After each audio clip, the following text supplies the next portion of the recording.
वक्रतुंड महाकाय सूर्यकोटी समप्रभा निर्विघ्नं कुरु मे देवो सर्वकार्येषु सर्वदा. पुंडलीकवरदा हरी विठ्ठल श्री ज्ञानदेव तुकाराम. पंढरीनाथ भगवान की जय. माऊली ज्ञानेश्वर महाराज की जय. जगद्गुरु संत तुकाराम महाराज की जय. सब संतन की जय. माऊली महावैष्णव ज्ञानोबारायांच्या परमश्रेष्ठ अशा ज्ञानेश्वरी ग्रंथाचं चिंतन करत आपण 5व्या अध्यायातल्या 47 क्रमांकाच्या ओव्यांपर्यंतचा टप्पा पार पाडलेला आहे. आज आपण ओवी क्रमांक 48 पासून पुढच्या ओव्यांचं निरूपण करणार आहोत, ज्यामध्ये माऊली ज्ञानोबाराय श्रीमद भगवद्गीतेतल्या 10व्या अध्यायाच्या पुढील श्लोकांचं निरूपण करणार आहेत. आपण कालपासून बघतोय की भगवान श्रीकृष्ण परमात्मा आत्मज्ञान प्राप्त झालेल्या किंबहुना ज्ञान योग प्राप्त झालेल्या, सांख्य योग प्राप्त झालेल्या महापुरुषाची लक्षणं सांगतायत की तो कशा प्रकारे आतून जागृत झालेला असल्यामुळं भौतिक क्रिया भौतिक कर्म तो जरी करत असला तरी तो पूर्णपणे या सगळ्या कर्मामध्ये लिप्त न होता या सगळ्यांबद्दल अलिप्त अशी भावना बाळगून असतो. त्याचं वर्णन इथं माऊली करताना दिसत आहेत. पुढं भगवान श्रीकृष्ण परमात्मा अशा ज्ञानी पुरुषांबद्दल काय म्हणतायत ते आपण आधी बघूयात. भगवंत सांगतायत, ब्रह्मण्याधाय कर्माणि संगम त्यक्त्वा करोति यः लिप्यते न स पापेन पद्मपत्रमिवांभसा. अर्थात जो सर्व कर्मे ईश्वराला अर्पण करून व फलाशा सोडून करीतो तो पाण्यातील कमलपत्राप्रमाणे पापाने लिप्त होत नाही. अर्थात सर्व कर्म जो ईश्वराला अर्पण करतो, फलाशा जो सोडून देतो, तो कोणत्याही प्रकारे कर्माच्या फळानं लिप्त होत नाही. अशा प्रकारचं वर्णन इथं माऊली करताना दिसत आहेत. जीवन 2 स्तरावरती जगलं जातं. जीवन जगण्याचे 2 स्तर असतात, एक अंतरंग स्तर आणि एक बाह्य स्तर. अनेक जण या 2 स्तरांना एकत्रित करून केवळ बाह्य स्तरावर जगतात किंवा केवळ अंतःस्तरावर जगतात. याशिवाय जगण्याचा कोणता प्रकार आपल्याला अस्तित्वात दिसणार नाही. ज्याचं बाह्य जगणं आणि अंतर जगणं किंवा आतलं जगणं या दोघांमध्ये फरक आहे.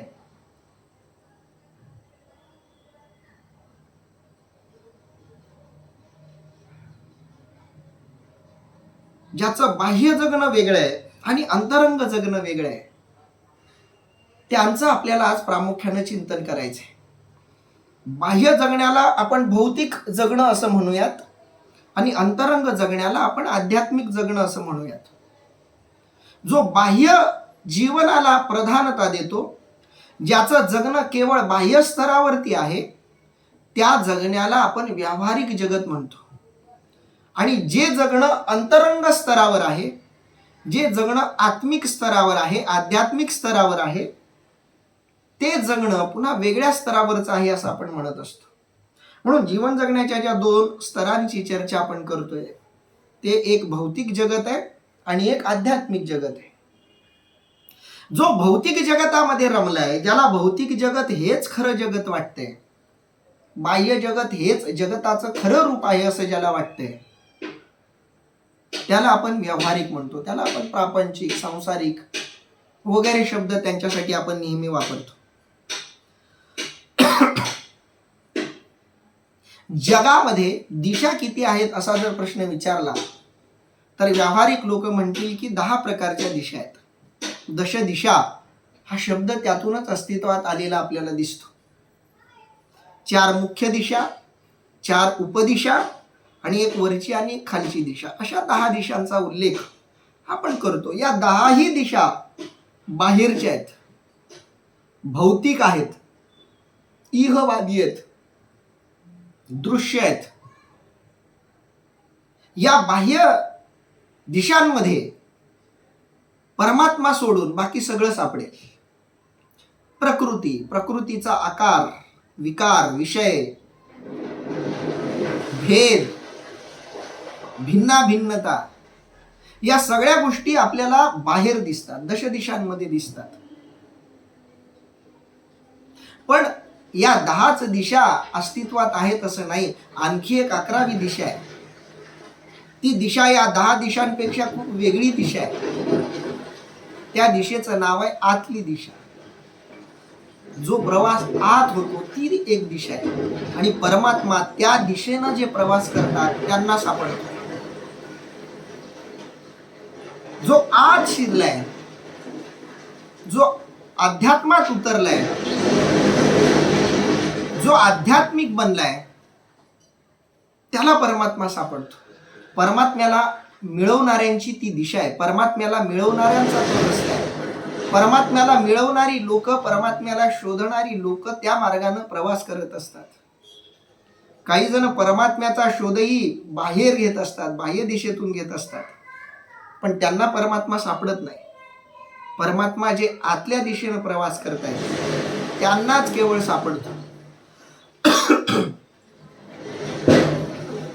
आणि जो आत प्रवास करून परमात्म्यापर्यंत पोहोचलाय, ज्याचा आतला प्रवास मुक्कामापर्यंत पोहोचलाय, आतल्या प्रवासाचं जे अंतिम ध्येय आहे, आतल्या प्रवासाचं जे अंतिम स्थान आहे, ते अंतिम स्थान ज्याला मिळालंय, त्या स्थानापर्यंत जो पोहोचला, त्याचा जेव्हा बाह्य दिशेनं प्रवास सुरू होतो तेव्हा तो बाह्य दिशेचा प्रवासही त्याचा आध्यात्मिक प्रवासच असतो.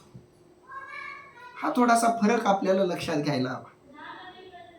जो बाह्य जीवनातच वावरतो, ज्याला आतली दिशाच माहिती नाहीये, ज्याला अध्यात्म नावाची कोणती वस्तूच माहिती नाही, अध्यात्माचा कोणताही अनुभव ज्याला नाहीये, त्याचं सगळं जगणं बाह्य स्तरावरच असतं.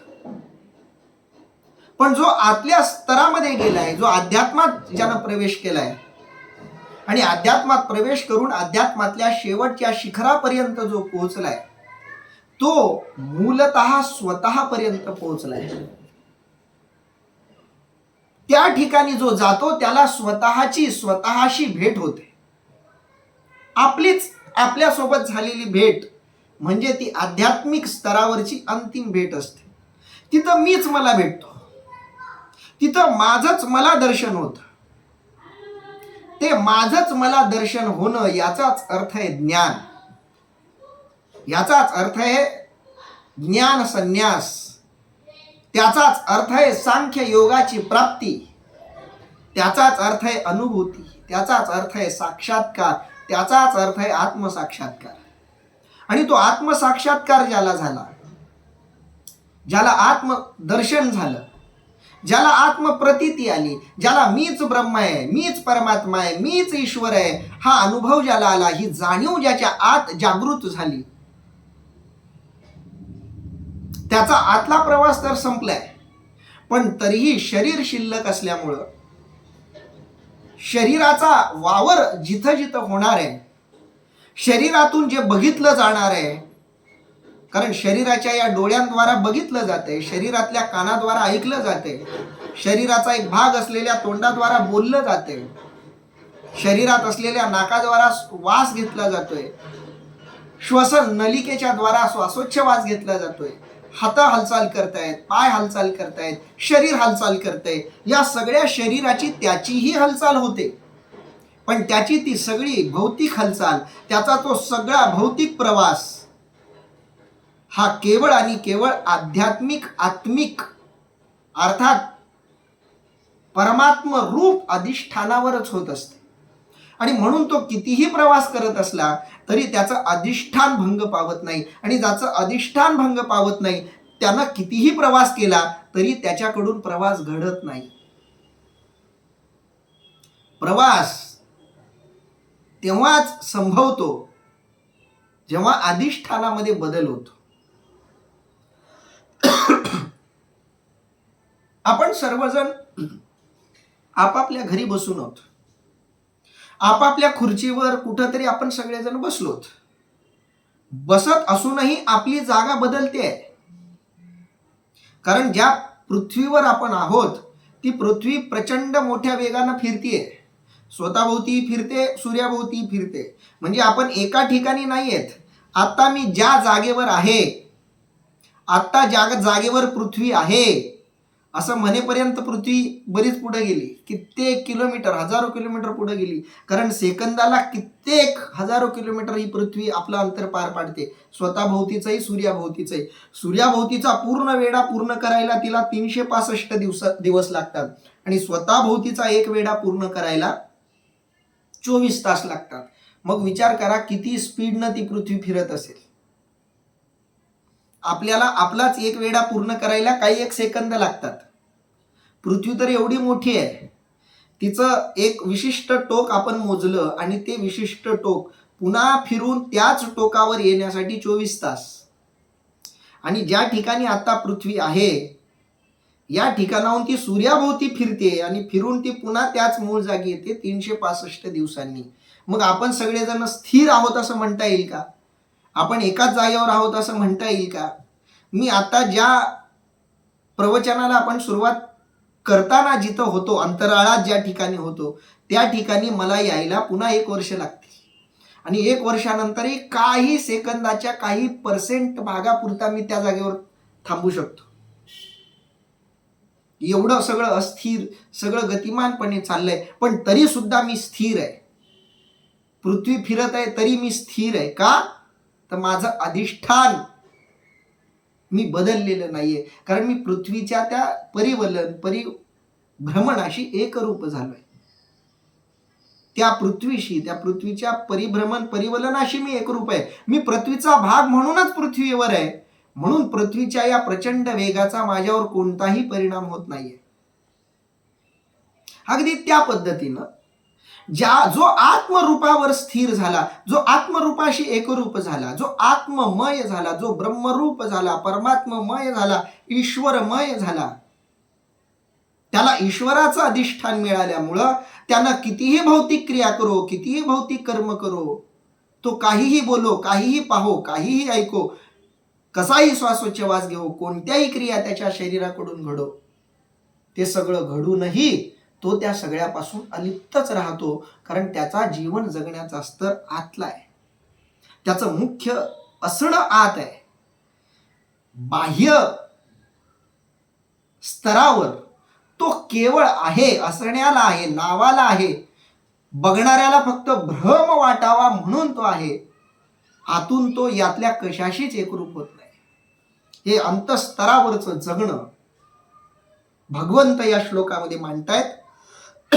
माऊली या श्लोकाचं काय निरूपण करतायत ते आता बघूयात. आता अधिष्ठान संगती अशेषाही इंद्रिय वृत्ती आपुलालिया अर्थी वर्तता हाती. अर्थात आता चैतन्याच्या आश्रयावर सर्व इंद्रिय वृत्ती आपापल्या विषयांच्या ठिकाणी वावरत असतात. मुळात सामान्याकडूनही हेच घडत असतं. सामान्याकडून, व्यावहारिक पुरुषाकडून, विषयी माणसाकडूनही ज्या शारीरिक क्रिया घडतात त्या शारीरिक क्रियांना सुद्धा अधिष्ठान चैतन्याचंच असतं. चैतन्याच्याच आश्रयामुळे ते सगळं करत असतात. चैतन्याचं अधिष्ठान प्रापंचिकालाही लागतं जगण्यासाठी आणि आध्यात्मिकालाही लागतं. शरीर आहे, जिवंत आहे म्हणजे चैतन्य आहे. मग चैतन्य असल्यावर तुम्ही त्या चैतन्याला नाकारूनही जगू शकता आणि त्या चैतन्यावर अधिष्ठित होऊनही जगू शकता. अनेक जण आहे की ते चैतन्यच नाकारतात. ते म्हणतात की या शरीरामध्ये शरीरापेक्षा वेगळं असं काहीच नाहीये. चार्वाकवाद्यांचं जे म्हणणं आहे की या शरीरात आत्मा कसा आला, तर चार्वाकानं उदाहरण काय दिलं. चार्वाक म्हणतो बघा, जसं पान आहे हिरव्या रंगाचं, कात आहे तपकिरी रंगाची, चुना आहे पांढऱ्या रंगाचा, तरी सुद्धा ते पान खाल्ल्यावर जे बाहेर येतं तो रंग आहे लाल. मग तो लाल रंग कशातून तयार झाला, तर या सगळ्या पदार्थांच्या एकत्रीकरणातून एक नवा पदार्थ तयार झाला ज्याला आपण लाल रंग म्हणतो. चार्वाकांचं म्हणणं आहे की तसं पंचमहाभूत विशिष्ट प्रक्रियेतून एकत्र आले की आपोआप याच्यातून प्राण निर्माण होतो, प्राण उत्पन्न होतो, असं चार्वाकवाद्यांचं म्हणणं आहे. या उलट जो मतप्रवाह आहे त्यांचं असं म्हणणं आहे की चैतन्य हा मूळ आहे. तो चैतन्य, ते चैतन्य पंचमहाभूतांच्या विशिष्ट अशा एकत्रीकरणानंतर त्यामध्ये प्रवेश करतो आणि मग ते शरीर जिवंत बनतं, ते शरीर चैतन्यमय होतं, ते शरीर हालचाल करायला लागतं. दोघांपैकी कोणतं तत्वज्ञान स्वीकारायचं, हे ज्याचं त्याला स्वातंत्र्य जरी असलं तरी ते आत्मिक अस्तित्व नाकारूनही तुम्ही जगू शकता. असं नाहीये की जे आत्मा नाकारतात त्यांचा आत्मा संपतो, असं नाही. आत्मा नाकारूनही तुम्ही जगू शकता, आत्मा अस्तित्व स्वीकारूनही तुम्ही जगू शकता. तुम्ही देवाला नाकारूनही जगू शकता, तुम्ही देवाला स्वीकारूनही जगू शकता. देवाला नाकारण्यानं स्वीकारण्यानं तुमच्या भौतिक जगण्यावर कोणताही परिणाम वेगळा असा होत नाही. तुम्ही देवाला स्वीकारलं तरी तुम्हाला जगण्यासाठी अन्न ग्रहण करावं लागेल, पाणी प्यावं लागेल. तुम्ही देव नाकारत असलात तरी जगण्यासाठी तुम्हाला आहार ग्रहण करावं लागेल, पाणी प्यावं लागेल. भौतिक गोष्टींमध्ये फार काही फरक पडणार नाहीये. पण आत्मिक अस्तित्व स्वीकारल्यावर जी एक क्रांती जीवनात घडते, जी एक क्रांती जगण्यात अनुभवाला येते, ते अस्तित्व नाकारणाऱ्यांच्या जीवनात कधीच घडत नाही. म्हणून माऊली जरी म्हणतायत आता अधिष्ठान संगती, अर्थात चैतन्याच्या आश्रयावर, चैतन्याच्याच आश्रयावर बाकीचेही जगतात, पण इतरांना त्याच्या अधिष्ठानावर आपण जगतोय याचीच जाणीव नाही. म्हणजे मी कोण आहे याचीच जाणीव विसरून अनेक जण जीवन जगतात.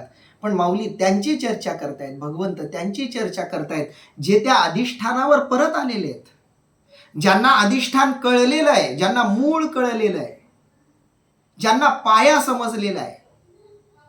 आणि ज्यांना पाया समजलेला आहे त्यांचं जगणं वेगळं असतं, आणि जे पाया विसरून जगतात त्यांचं जगणं वेगळं असतं. झाड तेव्हाच परिपूर्णपणे वाढू शकतं, झाडाला आकाशापर्यंत उंच वाढायचं असेल, व्यापक व्हायचं असेल तर झाडानं आपल्या मुळा विसरता कामा नये. जे झाड आपल्या मुळांना विसरतं ते झाड वाढू शकत नाही. ज्याचं अधिष्ठान विसरलं गेलं, ज्याचं अधिष्ठानच चुकलं, त्याचं जगणं पूर्णपणे भौतिक बनून जातं. त्या जगण्यामध्ये आध्यात्मिकता काही राहत नाही, ओलावा काही राहत नाही, अध्यात्म काही शिल्लक राहत नाही. पण माऊली म्हणतायत आता अधिष्ठान संगती, पण त्यांना अधिष्ठान कळलेलं आहे, चैतन्याचं अधिष्ठान काय आहे हे त्यांना कळलेलं आहे. आशेषाही इंद्रिय वृत्ती, कळलं म्हणून इंद्रिय वृत्ती थांबल्या का? आत्मज्ञान झालं म्हणून इंद्रिय आणि इंद्रियांच्या क्रिया थांबतात का? आत्मज्ञान झालं म्हणून शरीर श्वासोच्छवासाची प्रक्रिया थांबवतं का? आत्मज्ञान झालं म्हणून डोळ्यांची पाहण्याची प्रक्रिया थांबते का? कानाची ऐकण्याची, तोंडाची बोलण्याची, नाकाची श्वसन घेण्याची, त्वचेची स्पर्शानुभव घेण्याची, शरीर अन्नपचनाची, रक्तातल्या धमन्या, हृदय, सगळे इंद्रिय जसंच्या तसंच काम करत असतात. अधिष्ठान कळो किंवा न कळो शरीर आपापलं काम करत असतं. एकदा या शरीरात चैतन्य आलं की त्या चैतन्याच्या उपस्थितीत शरीर आपापली कामं करत असतं. जसं यंत्र आहे. आता माझ्यासमोर कूलर लावलेला आहे, मी तो कूलर बंद केलाय कारण रेकॉर्डिंगमध्ये तो कूलरचा आवाज येऊ नये म्हणून मी तो बंद ठेवतो. कारण एका तासापुरता कूलर चालू ठेवला तर व्हिडिओ जेवढी वर्ष लोक ऐकतील विनाकारण त्यांना तो आवाज ऐकत बसावा लागेल, म्हणून तो कूलर बंद केलाय. कूलर नाही का? आहे. कूलरमध्ये आता ताकद नाही का चालण्याची? आहे. फक्त त्याला चैतन्याचं जे अधिष्ठान पाहिजे ते काढून घेतलं गेले. एकदा त्याला अधिष्ठान म्हणजे चैतन्य, म्हणजे एकदा लाईटचा सप्लाय दिला बटन चालू करून की ते आपोआप काम करणार. त्या कूलरमध्ये काही बिघाड झाला तर तुम्ही लाईट सप्लाय देऊनही ते काही चालणार नाही.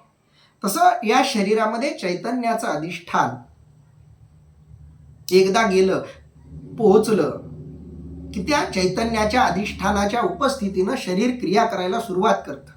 मग त्या चैतन्याचं ज्ञान हो न हो, त्या चैतन्याची आठवण असो नसो, त्या चैतन्याची मान्यता असो नसो, त्या चैतन्याला तुम्ही मान्यता द्या न द्या, चैतन्य नुसतं असलं तरी क्रिया आपोआप सुरू होते. अशेषाही इंद्रिय वृत्ती, आत्मज्ञान झाल्यावरही इंद्रिय वृत्ती जशीच्या तशी असते. आपुलालिया अर्थी वर्तत आहाती, शरीर आपापलं काम करत असतं. पोटात जेवण गेलं की आत्मज्ञानी पुरुषाची जी पचन प्रक्रिया आहे ती त्याची तीच काम करते, आपली तीच काम करते. आपणही दातानीच अन्न चावतो, तेही दातानच अन्न चावतात. शरीराच्या प्रकृतीमध्ये, शरीराच्या क्रियेमध्ये, शरीराच्या हालचालींमध्ये, वावरण्यामध्ये कोणत्याही प्रकारचा बदल तिथं होत नाही. आता अधिष्ठान संगती अशेषाही इंद्रिय वृत्ती आपुलालिया अर्थी वर्तत आहाती. माऊली उदाहरण देत आहे, दीपाचेनी प्रकाशे गृहीचे व्यापार जैसे, देही कर्म जात तैसे योगयुक्ता. अर्थात दिव्याच्या प्रकाशावर घरातील सर्व व्यवहार चालतात, पण तो जसा त्यापासून अलिप्त असतो त्याप्रमाणे तो योगयुक्त पुरुष सर्व दैहिक कर्मे करीत असतो, पण तो त्यापासून अलिप्त असतो. मी नेहमी ते उदाहरण देतो, माऊलींनी पुन्हा तेच उदाहरण दिलंय. लाईट किंवा ऊर्जा ज्याला आपण म्हणतो, एनर्जी ज्याला आपण म्हणतो, ती एनर्जी स्वतः काहीच करत नाही. मी विज्ञानाच्या भाषेत सांगतोय, मुद्दाम सांगतोय. ऊर्जा काही करते का? तर ऊर्जा काहीच करत नाही. पण जे काही होतं ते ऊर्जेमुळेच होतं. बघा, बल्ब लागला, ऊर्जेनं बल्ब लावला का? तर नाही, ऊर्जेनं बल्ब लावला नाही. ऊर्जा फक्त तिथं उपस्थित झाली, पण त्या ऊर्जेच्या उपस्थितीला टंगस्टन नावाचं ते मध्ये एक पातळ धातू असतो, त्या धातूमध्ये वीज आरपार नेण्याची आणि वीज स्वतःमध्ये साठवून ठेवण्याची क्षमता असते. म्हणून तो विद्युत प्रवाह त्या तारेमधून जरी गेला तरी त्या विद्युत प्रवाहाला ती तार स्वतःमध्ये साठवून ठेवते. ती प्रज्वलित होते, प्रखर होते, पण ती स्वतःला साठवून ठेवते. म्हणून बल्बचा प्रकाश जगाला दिसतो, सगळ्यांना दिसतो. तीच ऊर्जा कूलर चालायला काम करते, तीच ऊर्जा AC मध्ये काम करते, तीच ऊर्जा पुन्हा लॅपटॉप, मोबाईल सगळ्या वस्तूत काम करते. पण आपण जर विचारलं ती ऊर्जा काही करते का, तर ऊर्जा काहीच करत नाही. पण ऊर्जा आहे म्हणून सगळं काही सगळ्यांना करता येतं. अगदी त्या पद्धतीनं ऊर्जा जशी कोणत्याही क्रियेशी लिप्त होत नाही, तसा तो आत्मज्ञानी महात्मा, तो आत्मज्ञानी पुरुष आत्मरूपात स्थिर आणि स्थित झाल्यामुळं, या आत्मरूपापासून तो विचलित न झाल्यामुळं, त्या आत्मस्वरूपाच्या उपस्थितीमुळं जे जे काही घडतंय त्या सगळ्यांचा तो केवळ साक्षीदार बनतो. कोणत्याही क्रियेमध्ये तो लिप्त होत नाही, त्या कोणत्याही क्रियेनं तो बाधित होत नाही. तो काहीही बोलत असला तरी त्याच्या बोलण्यातून पाप पुण्यात्मक गोष्टी घडत नाहीत. त्याच्यावर त्या बोलण्यातून घडणाऱ्या कोणत्याही क्रिया प्रतिक्रियांची भावना उमटत नाहीत. समोरच्याकडून काही बोललं गेलं आणि त्याच्या कानावर काही आदळलं गेलं तर त्या शब्दातून येणाऱ्या अर्थामुळं, त्या शब्दांच्या आशयामुळं त्याच्या मनपटलावर, अंतःकरणावर चांगले वाईट असे कोणतेही भाव निर्माण होत नाहीत. तो ते ऐकतो आणि सोडून देतो. ती आत्मस्थिती नसेल तर कोणते शब्द कानावर पडले की त्या शब्दांमध्ये असलेले जे काही निंदा, स्तुती रूप दोष आहेत किंवा गुण आहेत त्याचा परिणाम मनपटलावर होतो आणि मानसिक क्रिया प्रक्रिया सुरू होते. कुणीतरी आलं, तुमची स्तुती केली की तुम्हाला आतून आनंद होतो, अहंकाराला थोडं खतपाणी मिळतं, तुमचा अहंकार सुखावतो आणि मग आपल्याला आनंद वाटायला लागतो. चेहऱ्यावर एक वेगळंच तेज, एक स्माईल यायला लागते. तेच समोरून कोणी तुमची निंदा केली की मग राग यायला लागतो. यातलं काहीही आत्मज्ञानी पुरुषाच्या बाबतीत घडत नाही. आत्मज्ञानी पुरुषाची कोणी स्तुती केली तरी तो त्या स्तुतीनं तो हवेत जात नाही, त्या स्तुतीचा त्याच्यावर काही परिणाम होत नाही. ठीक आहे, केली स्तुती, ठीक आहे. कुणी निंदा केली निंदा, ठीक आहे. तो स्तुतीनं आनंदित होत नाही, निंदेनं दुःखी होत नाही. तो फक्त ती निंदा किंवा स्तुती ऐकतो. का तर कानामध्ये ऐकण्याची प्रक्रिया आहे, ऐकण्याचं सामर्थ्य कानात आहे, म्हणून तो ऐकतो आणि ऐकलेलं सगळं सोडून देतो. याच्या पलीकडे तो काही करत नाहीये दुसरं. हीच गोष्ट बघण्याच्या बाबतीत सामान्य माणसानं काही बघितलं की त्या बघण्यातून काही भाव त्याच्या मनपटलावर उमटतात आणि त्या भावातून त्याच्या मनपटलावर उमटलेल्या भावनेतून क्रियाप्रक्रिया घडतात, चांगल्या वाईट ज्या असतील. पण जो आत्मज्ञानी पुरुष आहे तो त्याचं बघणंही तितकंच निरागस असतं. त्या बघण्यातून कोणत्याही क्रिया प्रतिक्रिया त्याच्या आत उमटत नाहीत. लहान मूल निरागसपणे जसं बघतं, काही महिन्यांचं काही दिवसांचं जे बाळ असतं ते नुसतं बघत असतं. बघत का असतं तर डोळ्यांना दिसतं. म्हणजे डोळ्यांना दिसतं त्याचा अर्थ न कळल्यामुळं त्याच्या कोणत्याही क्रिया प्रतिक्रिया संवेदना भावना त्याच्या मनपटलावर अंतःकरणावर उमटतच नाहीत. त्यानंतर हळूहळू उमटायला लागतात. आत्मस्थित पुरुष, आत्मज्ञानी पुरुष त्या लहान बाळासारखा निरागस असतो. काहीही त्याला दिसलं तरी त्या दिसण्यामुळं त्याच्या मनपटलावर कोणत्याही भावना उमटत नाहीत, पण त्याला दिसतं बाहेरचं सगळं. पण कोणत्याही इंद्रियातून घडणाऱ्या भावनांशी तो एकरूप होत नाही. तो स्थिर आणि स्थित फक्त आपल्या आत्मरूपामध्ये असतो. तो कर्मे करी सकळे परी कर्मबंधा ना कळे, जैसे न सिंपे जळी जळे पद्मपत्र. जे भगवान कृष्ण परमात्म्यांनी श्लोकाच्या अंतिम भागामध्ये वर्णन केलंय, लिंपते नस पापेन पद्मपत्र मिवांभसा. माऊलींनी त्याचं जसंच्या तसं विश्लेषण, जसाच्या तसा अनुवाद केलाय. जैसे न सिंपे जळी जळे पद्मपत्र. कमळाचं पान चिखलात असतं, तळ्यात असतं, पण त्याला त्या चिखलाचा कोणताही स्पर्श होत नाही. चिखलाचा होत नाही म्हणजे शुद्ध पाण्याचा होतो असं आहे का? नाहीतर काही जण वेगळा अर्थ काढतील की जैसे न सिंपे जळी जळे पद्मपत्र, तर त्या पद्मपत्राला चिखल लागत नाही, घाण पाणी लागत नाही. एक विशिष्ट असा तेलकट थर त्या कमळाच्या पानावर असतो. आता ते शास्त्रीय लोक जे आहेत, केमिकल आणि वनस्पती शास्त्राचा अभ्यास करणारे, ते अधिक चांगलं सांगू शकतात.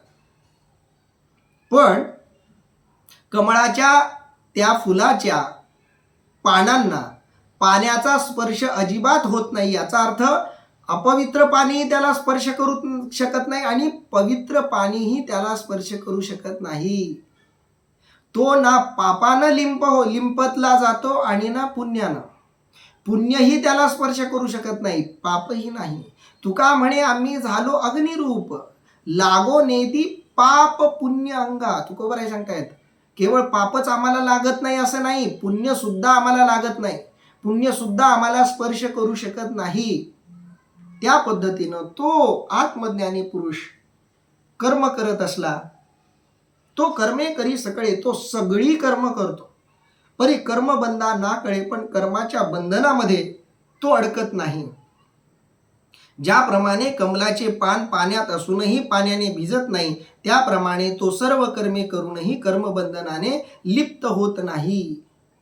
त्याला कर्माचा कोणतंही फळ स्पर्श करू शकत नाही. कारण पुन्हा कारण तेच, फळ कर्म देत नाही, कर्म क्रियेमागची भावना देते. कर्मामध्ये फळ देण्याची ताकद नाही. फळ देण्याची ताकद त्या कर्मा माग असलेल्या भावनेत आहे. तुम्ही नामस्मरण करताय, पण त्या नामस्मरणातून कुणाचा तरी अहित व्हायचा विचार करताय, तर ते नामस्मरण तुमचं दुसऱ्याचं अहित करण्यामागचा जो तुमचा भाव आहे त्याप्रमाणेच फळ देणार आहे. चांगली गोष्ट ही, पुण्यात्मक कर्म ही लोकांचं नुकसान व्हावं याकरता तुम्ही करत असाल, तर ते पुण्यात्मक कर्मही तुम्हाला पापाचंच फळ देणार आहे. आणि जगाला पापात्मक वाटणारं कर्म तुम्ही पुण्यासाठी, लोकांच्या हितासाठी, चांगलं काहीतरी व्हावं यासाठी करत असाल तर त्या जगाला पापात्मक वाटणाऱ्या कर्मातूनही तुम्हाला पुण्याचंच फळ मिळणार आहे. म्हणून फळ क्रिया देत नाही, क्रियेमागची भावना देते. आणि असा जो आत्मज्ञानी पुरुष आहे तो आत्मरूपात स्थिर असल्यामुळं, तो कर्मामध्ये केवळ औपचारिकरित्या सम्मिलित झालेला असल्यामुळं कोणत्याही कर्मबंधनानं तो लिप्त होत नाही. कारण कर्माचं बंधन कर्मामागच्या भावनेनं येतं. तो कर्माच्या मागं कोणतीही भावनाच ठेवत नाही. तो उदासीन भावनेनं कर्म करतो, तो निष्काम भावनेनं कर्म करतो, तो निर्मळ, पवित्र, निष्कलंक, उदासीन भावनेनं कर्म करतो. म्हणून त्याला कोणतंही कर्मबंधन लागू पडत नाही. कसं? जसं कमळाच्या पानाला पाण्याचा स्पर्श होत नाही. पुढं भगवंत काय म्हणतात बघूया. कायेन मनसा बुद्ध्या कैवलेरिंद्रियेरपि योगिनः कर्म कुर्वन्ति संगम त्यक्त्वात्मशुद्धये. अर्थात योगी केवळ शरीराने, मनाने व इंद्रियांनी फलासक्ती सोडून चित्तशुद्धीसाठी नित्य नैमित्तिक कर्मे करीतात. असे जे योगी आहेत, कर्मयोगी आहेत, ज्ञानयोगी आहेत, ते फक्त शरीरानं, मनानं आणि इंद्रियांनी फलासक्ती सोडून कर्म करतात आणि चित्तशुद्धीसाठी नित्य नैमित्तिक कर्म करतात. ते नित्य नैमित्तिक कर्म केवळ याकरता करतात की चित्त शुद्ध राहावं, आपली अवस्था तशीच राहावी. कारण जोपर्यंत शरीर आहे तोपर्यंत बंधनाची भीती आहे, तोपर्यंत विकारांची भीती आहे, तोपर्यंत मायेचा, प्रकृतीचा परत पुन्हा हमला होण्याची शक्यता आहे. आणि म्हणून रिकामा आपण बसून राहिलो तर मायेचा, विकारांचा आपल्यावर काही आघात होण्यापेक्षा आपण नित्य नैमित्तिक कर्म करून चित्तशुद्धी राखणं, आपली अवस्था अबाधित राखणं, आपलं आत्मतत्व अबाधित राखणं, यासाठी ते नित्य नैमित्तिक कर्म करत असतात. कारण आत्मतत्व मिळवणं जितकं अवघड आहे तितकंच ते मिळालेलं आत्मतत्व टिकवणंही अवघड आहे. अनेक लोक त्या ज्ञानावस्थेला प्राप्त झाले, आत्मरूपतेला प्राप्त झाले, पण त्या अवस्थेला प्राप्त झाल्यानंतर काहींच्या मनात विकार आले. आपल्यामध्ये अनेक ऋषींच्या कथा सांगितल्या जातात की असे असे ऋषी होते, आत्मज्ञानी ऋषी होते, पण कोणता तरी एक विशिष्ट प्रसंग घडला आणि त्यांची आत्मस्थिती भंग पावली आणि ते पुन्हा विषय विकारांमध्ये रमले. असं अनेकांच्या बद्दल झालंय. पुराणांमध्ये, उपनिषदांमध्ये, वेदांमध्ये अशा अनेकांच्या कथा तुम्हाला ऐकायला मिळतील. अधपतन झालेले, आत्मस्थितीवरून च्युत झालेले असे अनेक जण तुम्हाला या कथांमध्ये भेटतील. म्हणून आत्मस्थिती प्राप्त झालेली असली तरी त्या आत्मस्थितीमध्ये स्थिर राहणं गरजेचं आहे. कुठपर्यंत? जिथपर्यंत शरीर आहे, जिथपर्यंत आकृती आहे, प्रकृती आहे, जिथपर्यंत मायेचा संबंध आहे, संपर्क आहे, तिथपर्यंत काळजी घ्यायची. एकदा का तो बाध संपला, शरीर संपलं आणि एकदा चैतन्यात विलीन झालं की मग कोणत्या गोष्टीची तमा बाळगायचं कारण नाही. मग त्या चैतन्याला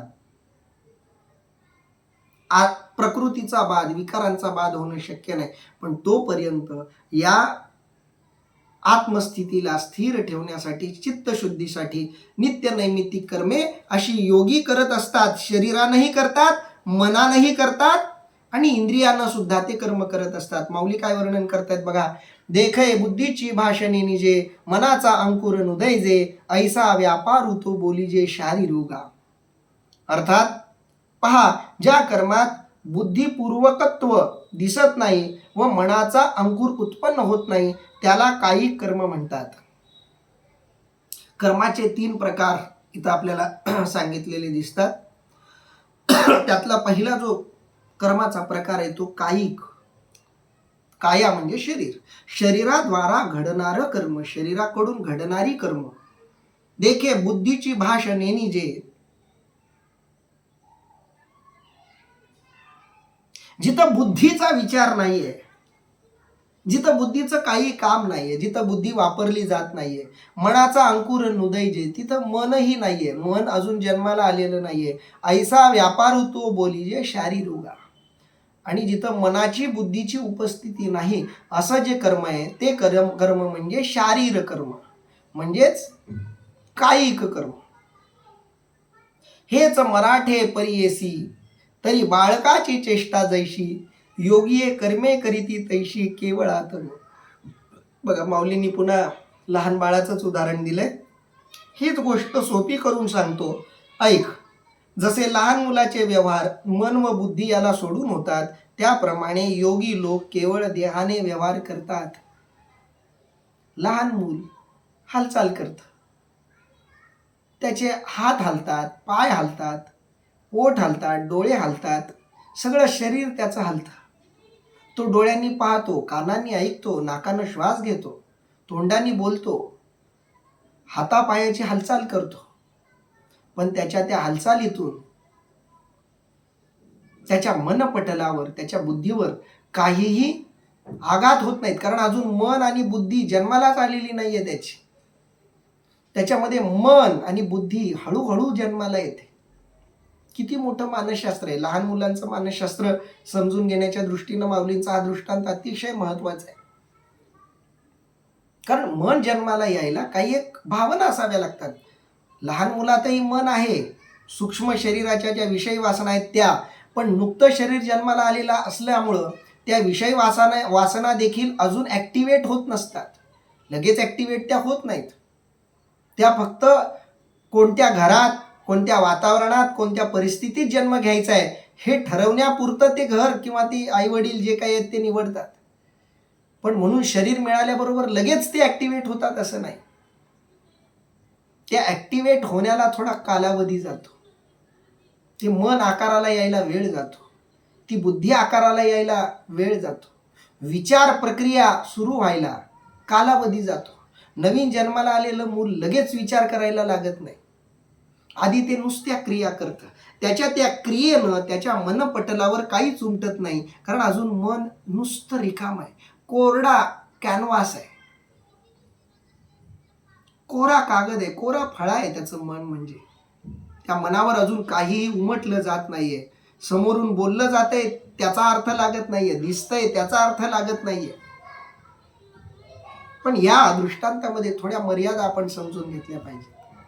लहान मुलाच्या मनपटलावर काहीही क्रिया प्रतिक्रिया उमटत नाहीत, कारण त्याला सशक्त असं, परिपक्व असं मन आणि बुद्धी लाभलेली नाहीये. आत्मज्ञानी पुरुषाचं मन आणि बुद्धी त्या अवस्थेला पोहोचलेली असते, त्याच्याकडे विचारही असतात,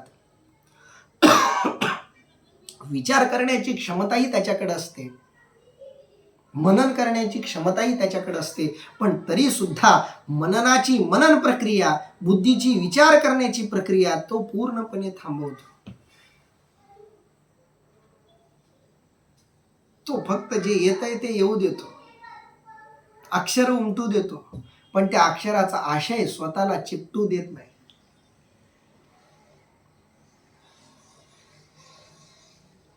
हेच मराठे परियेसी. मराठी शब्दाचा अर्थ आहे सोप्या भाषेत, कारण त्या काळामध्ये मराठी ही भाषा सोपी होती, लोकांची व्यवहारातली, लोकांच्या बोलण्यातली भाषा होती. हेच मराठे परियेशी तरी बाळकाची चेष्टा जैशी. लहान मूल ज्या पद्धतीनं चेष्टा करतं, योगी कर्मे करीती तैशी केवळा तनू, फक्त शरीरानं ते कर्म करत असतात. मग पांच भौतिक संचले, जेव्हा शरीर असे निदेले, तेत मनची राहटे एकले स्वप्ने जेवी. अर्थात हे पंचमहाभूतांचे बनलेले शरीर ज्यावेळी झोपते त्यावेळी स्वप्नात एकटे मनच व्यापार करते. आता मानसिक व्यापाराकडे माऊली वळतायत, मनोव्यापार, मानसिक कर्माकडे माऊली वळतायत. ही झाली शारीरिक कर्म, शरीराकडून घडणारी कर्म. पण शारीरिक कर्मानंही तो बाधित होत नाही. त्याच्या शारीरिक क्रिया लहान मुलाच्या शारीरिक क्रियेसारख्या असतात. त्या क्रिया आहेत, पण त्या क्रियेच्या काही प्रतिक्रिया नाही आहेत. आपल्या प्रत्येक क्रियेच्या प्रतिक्रिया आहेत. आपण बोललं की काहीतरी मनावर उमटतं, काही ऐकलं की मनावर उमटतं, काही दिसलं की मनावर उमटतं. लहान मुलाच्या मनावर काहीही उमटत नाही. लहान मुलाला एखाद्या दुर्गंधयुक्त अशा जागेवर झोपवा, तो त्या दुर्गंधाची तक्रार करणार नाही. त्याला सुगंधित अशा जागी ठेवा, तो सुगंधाचीही तक्रार करणार नाही. त्याला काही सुंदर असं चित्र दाखवा, त्या चित्रानंही तो काही आकर्षित होणार नाही. त्याला काही भूताचं असं हॉरर असं काही दाखवा, त्यानं तो भयभीत होणार नाही. त्याला काही विनोदी असं कार्टून दाखवा, त्यानं तो हसणार नाही.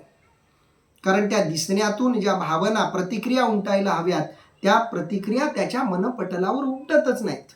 योगी लोकांचं कर्म तसं असतं. दुसरं मानसिक कर्म, त्याचं उदाहरण माऊली देत आहेत की ज्या पद्धतीनं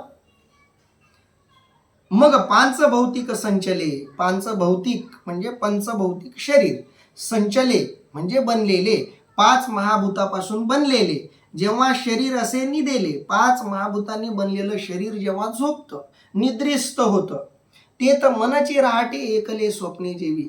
शरीर थांबलं की मन नावाचं इंद्रिय कामाला लागतं.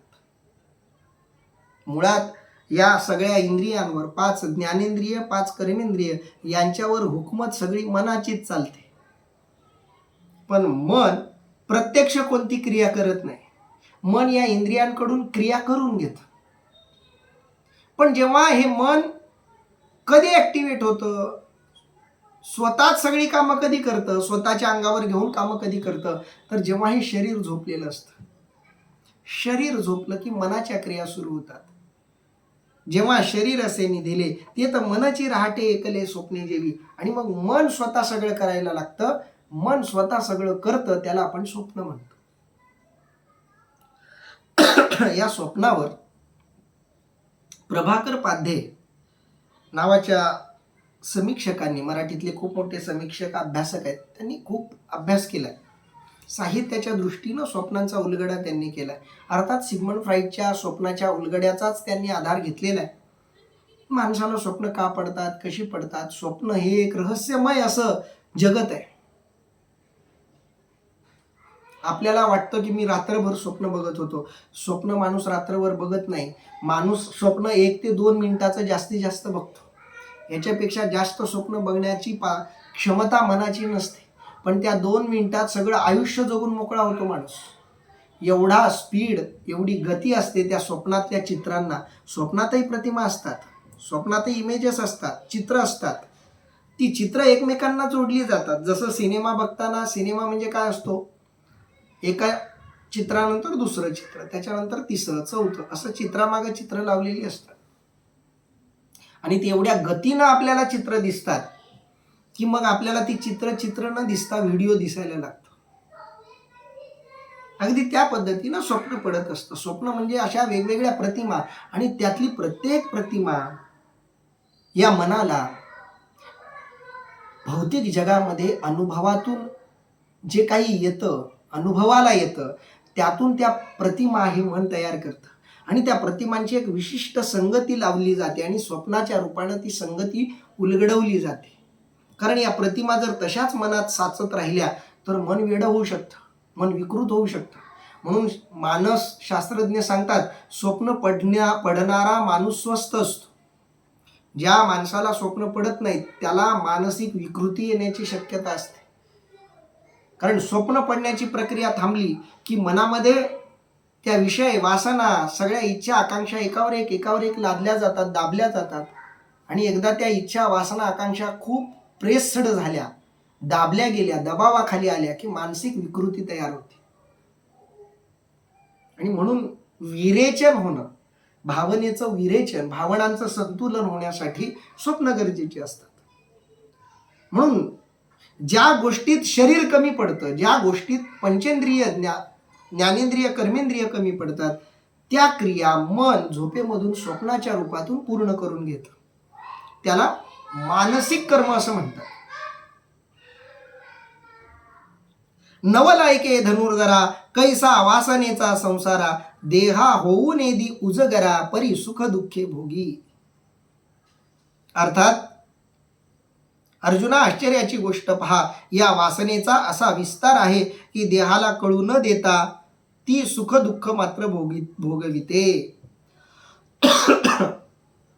माऊली एक गमतीशीर गोष्ट सांगतायत. नवलायके धनुर्धरा, अर्जुना एक आश्चर्यकारक गमतीशीर गोष्ट तुला सांगतोय, ऐक.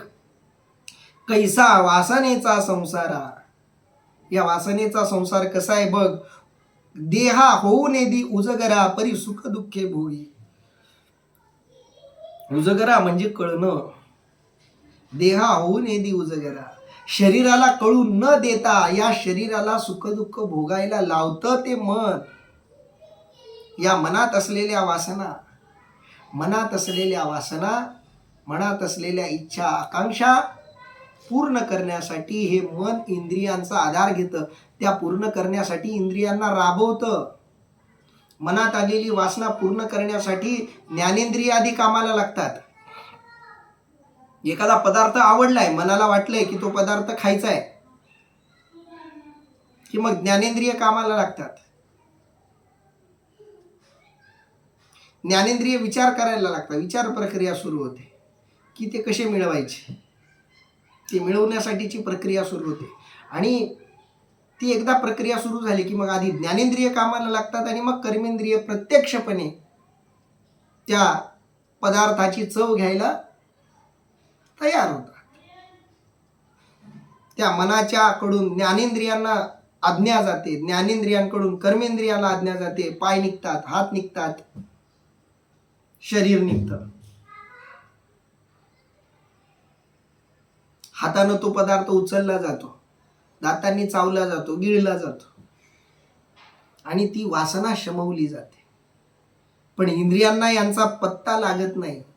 पण सुख दुःख इंद्रियांनाच भोगावं लागतं. नवल ऐके धनुर्धरा, कैसा वासनेचा संसारा, होऊ नेदी उजगरा, परी सुख दुःखे भोगी. या वासनेची गंमत अशी आहे, या मनाची गंमत अशी आहे, इंद्रियांना कळू न देता आपल्या मनाची तृप्ती हे मन करून घेतं. आणि त्रास कुणाला होतो? शरीराला. पण आपण हे केलं हे शरीराला कळत नाही. असं सगळं गमतीशीर चाललंय. इंद्रियांच्या गावी नेनिजे, ऐसा व्यापारू जो निपजे, तो केवळुगा म्हणिजे मानसाचा. अर्थात इंद्रियांना पत्ता लागू न देता जो व्यवहार होतो त्याला केवळ मानसिक कर्म असे म्हणावे. मानसिक कर्म म्हणजे काय? इंद्रियांना कळू न देता काम करणं. झोपेमध्ये मन जे जे काही करतंय ते शरीराला थोडी कळतं. उठल्यावर इंद्रियांना पत्ताही लागत नाही की हे मन या शरीराला घेऊन कुठंतरी गेलो होतो, कुठंतरी जाऊन फिरून आले, काहीतरी खाऊन आले, कुठंतरी विमानात बसून आले, काहीतरी ऐकून आले, काहीतरी बघून आले, काहीतरी भोगून आले. काहीच मला म्हणजे शरीराला कळू देत नाही मन. स्वप्नाच्या रूपानं उठल्यावर कळतं, अरे काहीतरी आपल्याला स्वप्न पडले, पण काय पडलंय हेही या ज्ञानेंद्रियांना कळू देत नाही. असं हे विचित्र मन आहे, असं हे मानसिक कर्म आहे, असं इथं माऊली सांगतायत. पुढच्या ओव्यांचं निरूपण आणि चिंतन आपण उद्या करूयात. आज मात्र आपण पुंडलिक वरदारी विठ्ठल, श्री ज्ञानदेव तुकाराम, पंढरीनाथ भगवान की जय. माऊली ज्ञानेश्वर महाराज की जय. जगद्गुरु संत तुकाराम महाराज की जय. सब संतन की जय.